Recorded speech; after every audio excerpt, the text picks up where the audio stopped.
शांति। 17 दिसंबर 2025 के ईश्वरीय महावाक्य। पहले एक नजर मुरली के मुख्य पॉइंट पर। बाबा ने कहा, किसी को भी संकल्प, वाणी या कर्म से दुख देना हिंसा है। डबल अहिंसक बनना है। हम देवता बनने वाले हैं, इसलिए खान पान, चलन और व्यवहार संतुलित व शालीन हो। देह अभिमान छोड़ने से ही दुख देने लेने का संस्कार समाप्त होगा। यह सारा पुरुषार्थ बुद्धि का है, पारस बुद्धि बनना है। और फिर बाबा ने कहा, बाप आए हैं हमें स्वर्ग का मालिक बनाने, इसलिए खुशी से पुरुषार्थ करना है। प्रवृत्ति मार्ग में रहते हुए कमल पुष्प समान पवित्र रहना है। यह अंतिम जन्म वानप्रस्थ अवस्था का है। वाणी से परे जाने का अभ्यास करना है। ज्ञान बहुत मीठा है। आंखें खोलकर अटेंशन से सुनना है। और फिर लास्ट में बाबा ने कहा, यह ज्ञान केवल संगम युग पर मिलता है, फिर इसकी आवश्यकता नहीं रहती। हम 21 जन्म पूज्य देवता बनते हैं, 63 जन्म पुजारी बनते हैं। यह चक्र है। माया और प्रकृति के पेपर में वाह मीठा ड्रामा कहने की अवस्था चाहिए। खुशखबरी सुनाकर दूसरों को खुशी देना सबसे श्रेष्ठ कर्तव्य है। सदा अचल अडोल स्थिति से प्रकृति जीत और माया जीत बनेंगे। पर अब सुनते हैं महावाक्यों को विस्तार से। मुरली का सार। मीठे बच्चे, तुम्हें मनसा वाचा कर्मना बहुत बहुत खुशी में रहना है। सबको खुश करना है, किसी को भी दुख नहीं देना है। प्रश्न है, डबल अहिंसक बनने वाले बच्चों को कौन सा ध्यान रखना है? उत्तर है, ध्यान रखना है कि ऐसी कोई वाचा मुख से न निकले जिससे किसी को भी दुख हो, क्योंकि वाचा से दुख देना भी हिंसा है। हम देवता बनने वाले हैं, इसलिए चलन बहुत रॉयल हो। खान पान न बहुत ऊंचा न नीचा हो। गीत है, निर्बल से लड़ाई बलवान की, ये कहानी है दिए और तूफान की। ओम शांति। मीठे मीठे सिकिलधे बच्चों को बाप रोज रोज पहले समझाते हैं कि अपने को आत्मा समझ बैठो और बाप को याद करो। कहते हैं ना, अटेंशन प्लीज। तो बाप कहते हैं, एक तो अटेंशन दो बाप की तरफ। बाप कितना मीठा है। उनको कहा जाता है प्यार का सागर, ज्ञान का सागर। तो तुमको भी प्यारा बनना चाहिए। मनसा वाचा कर्मना, हर बात में तुमको खुशी रहनी चाहिए। कोई को भी दुख नहीं देना है। बाप भी किसी को दुखी नहीं करते हैं। बाप आए ही हैं सुखी करने। तुमको भी कोई प्रकार का किसको दुख नहीं देना है। कोई भी ऐसा कर्म नहीं करना चाहिए। मनसा में भी नहीं आना चाहिए। परंतु यह अवस्था पिछाड़ी में होगी। कुछ न कुछ कर्मेंद्रियों से भूल होती है। अपने को आत्मा समझेंगे, दूसरे को भी आत्मा भाई देखेंगे, तो फिर किसको दुख नहीं देंगे। शरीर ही नहीं देखेंगे तो दुख कैसे देंगे। इसमें गुप्त मेहनत है। यह सारा बुद्धि का काम है। अभी तुम पारस बुद्धि बन रहे हो। तुम जब पारस बुद्धि थे तो तुमने बहुत सुख देखे। तुम ही सुखधाम के मालिक थे ना। यह है दुखधाम। यह तो बहुत सिंपल है। वह शांति धाम है, हमारा स्वीट होम। फिर वहां से पाठ बजाने आए हैं। दुख का पाठ बहुत समय बजाया है। अब सुखधाम में चलना है, इसलिए एक दो को भाई भाई समझना है।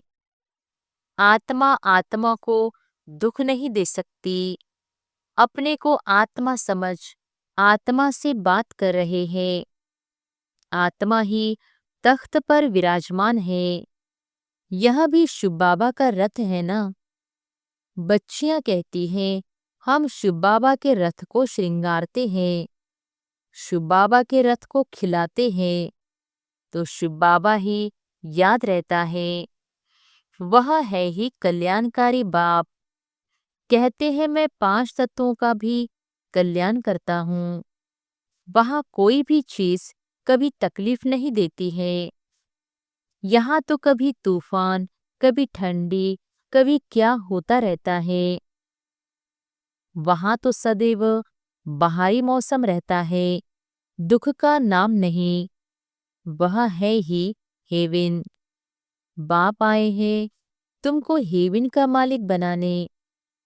ऊंचते ऊंच भगवान है, ऊंचते ऊंच बाप, ऊंचते ऊंच सुप्रीम टीचर भी है, तो जरूर ऊंचते ऊंच ही बनाएंगे ना। तुम यह लक्ष्मी नारायण थे ना, यह सब बातें भूल गए हो। यह बाप ही बैठ समझाते हैं। ऋषियों मुनियों आदि से पूछते थे, आप रचयिता और रचना को जानते हो, तो नेति नेति कह देते थे। जबकि उनके पास ही ज्ञान नहीं था, तो फिर परंपरा कैसे चल सकता। बाप कहते हैं, यह ज्ञान मैं अभी ही देता हूँ। तुम्हारी सद्गति हो गई, फिर ज्ञान की दरकार नहीं। दुर्गति होती ही नहीं।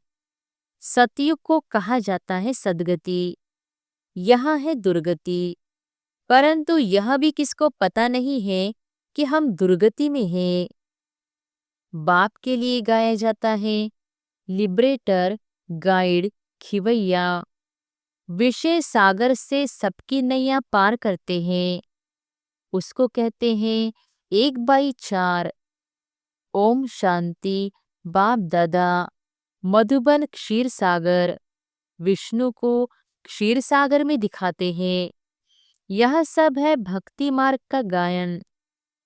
बड़ा बड़ा तालाब है, जिसमें विष्णु का बड़ा चित्र दिखाते हैं। बाप समझाते हैं, तुमने ही सारे विश्व पर राज्य किया है, अनेक बार हार खाई और जीत पाई है। बाप कहते हैं, काम महाशत्रु है, उन पर जीत पाने से तुम जगज्जीत बनेंगे, तो खुशी से बनना चाहिए ना। भले गृहस्थ व्यवहार में प्रवृत्ति मार्ग में रहो, परंतु कमल फूल समान पवित्र रहो। अभी तुम कांटों से फूल बन रहे हो। समझ में आता है, यह है फॉरेस्ट ऑफ थॉर्न्स, कांटों का जंगल। एक दो को कितना तंग करते हैं, मार देते हैं। बाप मीठे मीठे बच्चों को कहते हैं, तुम सबकी अब वानप्रस्थ अवस्था है। छोटे बड़े सबकी वानप्रस्थ अवस्था है। तुम वाणी से परे जाने के लिए पढ़ते हो ना। तुमको अभी सद्गुरु मिला है, वह तो वानप्रस्थ में तुमको ले ही जाएंगे। यह है यूनिवर्सिटी। भगवानुवाच है ना, मैं तुमको राजाओं का राजा बनाता हूँ। जो पूज्य राजाएं थे, वही फिर पुजारी राजाएं बनते हैं। तो बाप कहते हैं, बच्चे अच्छी रीति पुरुषार्थ करो, दैवी गुण धारण करो, भले खाओ पियो, श्रीनाथ द्वारे में जाओ। वहाँ घी के माल ढेर मिलते हैं, घी के कुएं ही बने हुए हैं। खाते फिर कौन है? पुजारी। श्रीनाथ और जगन्नाथ दोनों को काला बनाया है।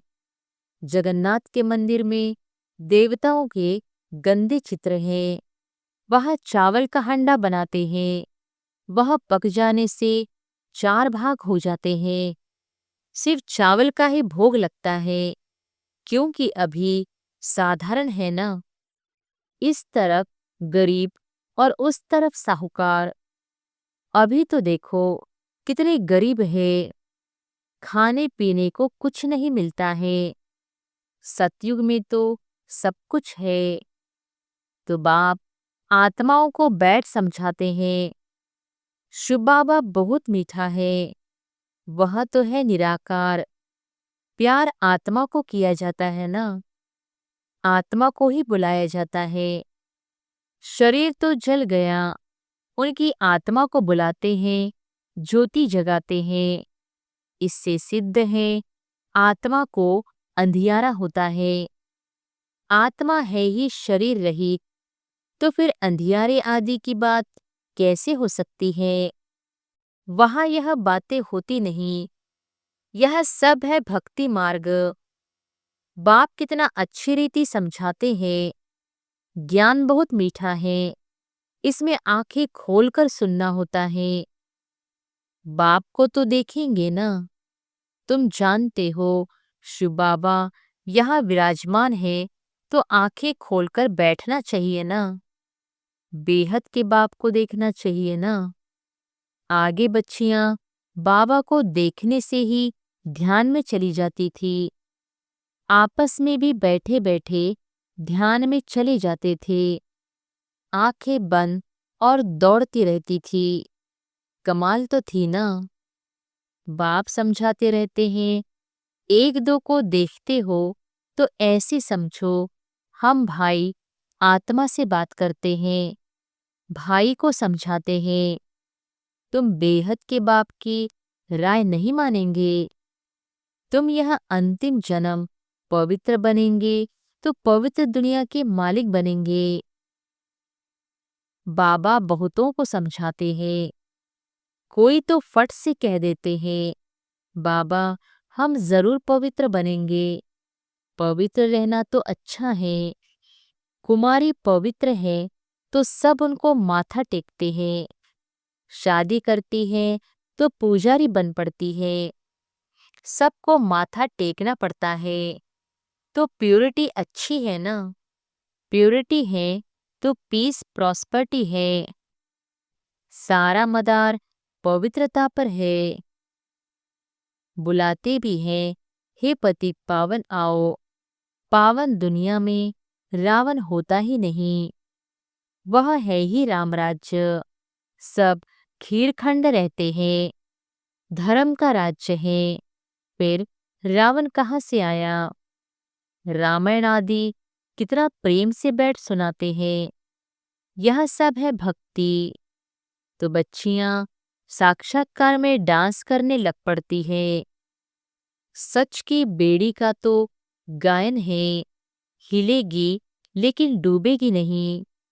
और कोई सत्संग में जाने की मना नहीं करते। यहाँ कितना रोकते हैं। बाप तुमको ज्ञान देते हैं, तुम बनते हो पी के। ब्राह्मण तो जरूर बनना है। बाप है ही स्वर्ग की स्थापना करने वाला, तो जरूर हम भी स्वर्ग के मालिक होने चाहिए। हम यहाँ नरक में क्यों पड़े हैं। अभी समझ में आता है कि आगे हम भी पुजारी थे। अभी फिर पूज्य बनते हैं 21 जन्मों के लिए। 63 जन्म पुजारी बने। अभी फिर हम पूज्य स्वर्ग के मालिक बनेंगे। यह है नर से नारायण बनने की नॉलेज। भगवान वॉच, मैं तुमको राजाओं का राजा बनाता हूँ। पतित राजाएं पावन राजाओं को नमन वंदन करते हैं। हर एक महाराजा के महलों में मंदिर जरूर होगा। वह भी राधे कृष्ण का या लक्ष्मी नारायण का या राम सीता का। आजकल तो गणेश हनुमान आदि के भी मंदिर बनाते रहते हैं। भक्ति मार्ग में कितनी अंधश्रद्धा है। अभी तुम समझते हो। बरोबर हमने राजाई की, फिर वाम मार्ग में गिरते हैं। अब बाप समझाते हैं, तुम्हारा यह अंतिम जन्म है। मीठे मीठे बच्चे, पहले तुम स्वर्ग में थे, फिर उतरते उतरते पट आकर पड़े हो। तुम कहेंगे हम बहुत ऊंच थे, फिर बाप हमको ऊंच चढ़ाते हैं। हम हर 5,000 वर्ष बाद पढ़ते ही आते हैं। इसको कहा जाता है वर्ल्ड की हिस्ट्री ज्योग्राफी रिपीट। बाबा कहते हैं, मैं तुम बच्चों को विश्व का मालिक बनाता हूँ। सारे विश्व में तुम्हारा राज्य होगा। गीत में भी है ना, बाबा आप ऐसा राज्य देते हो जो कोई छीन न सके। अभी तो कितनी पार्टीशन है, पानी के ऊपर, जमीन के ऊपर झगड़ा चलता रहता है। अपने अपने प्रांत की संभाल करते रहते हैं। न करे तो छोकरे लोग, बच्चे लोग पत्थर मारने लग पड़े। वो लोग समझते हैं यह नवजवान पहलवान बन भारत की रक्षा करेंगे, सो पहलवानी अभी दिखलाते रहते हैं। दुनिया की हालत देखो कैसी है, रावण राज्य है ना। बाप कहते हैं यह है ही आसुरी संप्रदाय। तुम अभी दैवी संप्रदाय बन रहे हो। देवताओं और असुरों की फिर लड़ाई कैसे होगी? तुम तो डबल अहिंसक बनते हो। वह है डबल अहिंसक। देवी देवताओं को डबल अहिंसक कहा जाता है। अहिंसा परमो देवी देवता धर्म कहा जाता है। बाबा ने समझाया, किसको वाचा से दुख देना भी हिंसा है। तुम देवता बनते हो तो हर बात में रॉयल्टी होनी चाहिए। खान पान आदि न बहुत ऊंचा न बहुत हल्का, एक रस। राजाओं आदि का बोलना बहुत कम होता है। प्रजा का भी राजा में बहुत प्यार रहता है। यहाँ तो देखो क्या लगा पड़ा है, कितने आंदोलन है। बाप कहते हैं जब ऐसी हालत हो जाती है तब मैं आकर विश्व में शांति करता हूँ। गवर्नमेंट चाहती है सब मिलकर एक हो जाए। भला सब ब्रदर्स तो है, परंतु यहाँ तो खेल है ना। बाप कहते हैं बच्चों को, तुम कोई फिक्र नहीं करो। अनाज की अभी तकलीफ है, वहां तो अनाज इतना हो जाएगा, बिगर पैसे जितना चाहे उतना मिलता रहेगा। अभी वह दैवी राजधानी स्थापन कर रहे हैं। हम हेल्थ को भी ऐसा बना देते हैं जो कभी कोई रोग होवे ही नहीं, गारंटी है। कैरेक्टर भी हम इन देवताओं जैसा बनाते हैं। जैसा जैसा मिनिस्टर हो ऐसा उनको समझा सकते हैं। युक्ति से समझाना चाहिए। ओपिनियन में बहुत अच्छा लिखते हैं, परंतु अरे तुम भी तो समझो ना, तो कहते हैं फुर्सत नहीं। तुम बड़े लोग कुछ आवाज करेंगे तो गरीबों का भी भला होगा। बाप समझाते हैं अभी सबके सिर पर काल खड़ा है। आजकल करते करते काल खा जाएगा। तुम कुंभकर्ण मिसल बन पड़े हो। बच्चों को समझाने में बहुत मजा भी आता है। बाबा ने ही यह चित्र आदि बनवाए हैं। दादा को थोड़ी ही यह ज्ञान था। तुमको वर्षा लौकिक और पारलौकिक बाप से मिलता है। अलौकिक बाप से वर्षा नहीं मिलता है। यह तो दलाल है, इनका वर्षा नहीं है। प्रजापिता ब्रह्मा को याद नहीं करना है। मेरे से तो तुमको कुछ भी नहीं मिलता है। मैं भी पढ़ता हूँ। वर्षा है ही एक हद का, दूसरा बेहद के बाप का। प्रजापिता ब्रह्मा क्या वर्षा देंगे? बाप कहते हैं माँ में कम याद करो। यह तो रथ है ना, रथ को तो याद नहीं करना है ना। ऊंचते ऊंच भगवान कहा जाता है। बाप आत्माओं को बैठ समझाते हैं, आत्मा ही सब कुछ करती है ना, एक खाल छोड़ दूसरी लेती है। जैसे सर्प का मिसाल है, भ्रमरियां भी तुम हो, ज्ञान की भूं भूं करो। ज्ञान सुनाते सुनाते तुम किसी को भी विश्व का मालिक बना सकते हो। बाप जो तुम्हें विश्व का मालिक बनाते हैं, ऐसे बाप को क्यों नहीं याद करेंगे। अब बाप आया हुआ है तो वर्षा क्यों नहीं लेना चाहिए। ऐसे क्यों कहते कि फुर्सत नहीं मिलती है। अच्छे अच्छे बच्चे तो सेकंड में समझ जाते हैं। बाबा ने समझाया है, मनुष्य लक्ष्मी की पूजा करते हैं। अब लक्ष्मी से क्या मिलता है और अम्बा से क्या मिलता है। लक्ष्मी तो है स्वर्ग की देवी, उनसे पैसे की भीख मांगते हैं।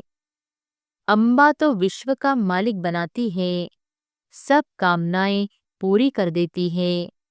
श्रीमत द्वारा सब कामनाएं पूरी हो जाती हैं। अच्छा, मीठे मीठे सिकिलधे बच्चों प्रति माता पिता बाप दादा का याद प्यार और गुड मॉर्निंग। रूहानी बाप की रूहानी बच्चों को नमस्ते। धारणा के लिए मुख्य सार। पहली पॉइंट, इन कर्मेंद्रियों से कोई भूल न हो, इसके लिए मैं आत्मा हूँ, यह स्मृति पक्की करनी है। शरीर को नहीं देखना है, एक बाप की तरफ अटेंशन देना है। दूसरी पॉइंट, अभी वानप्रस्थ अवस्था है, इसलिए वाणी से परे जाने का पुरुषार्थ करना है। पवित्र जरूर बनना है। बुद्धि में रहे, सच की नैया हिलेगी डुलेगी, डूबेगी नहीं। इसलिए विघ्नों से घबराना नहीं है। वरदान है, ड्रामा की नॉलेज से अचल स्थिति बनाने वाले प्रकृति व मायाजीत भव। ड्रामा की नॉलेज से अचल स्थिति बनाने वाले प्रकृति व मायाजीत भव।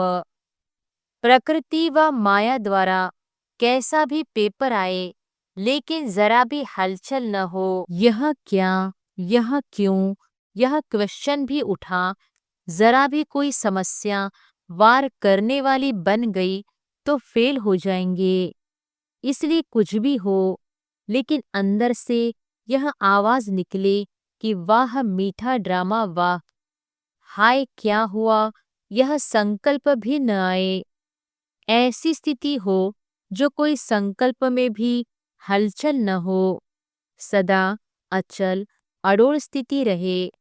तब प्रकृति जीत व माया जीत का वरदान प्राप्त होगा। स्लोगन है, खुशखबरी सुनाकर खुशी दिलाना यही सबसे श्रेष्ठ कर्तव्य है। खुशखबरी सुनाकर खुशी दिलाना यही सबसे श्रेष्ठ कर्तव्य है। अव्यक्त इशारे। अब संपन्न व कर्मातीत बनने की धुन लगाओ। महारथियों का पुरुषार्थ अभी विशेष इसी अभ्यास का है। अभी अभी कर्मयोगी, अभी अभी कर्मातीत स्टेज। पुरानी दुनिया में, पुराने अंतिम शरीर में किसी भी प्रकार की व्याधि अपनी श्रेष्ठ स्थिति को हलचल में न लाए। स्वचिंतन, ज्ञान चिंतन, शुभ चिंतक बनने का चिंतन ही चले, तब कहेंगे कर्मातीत स्थिति। अच्छा, ओम शांति।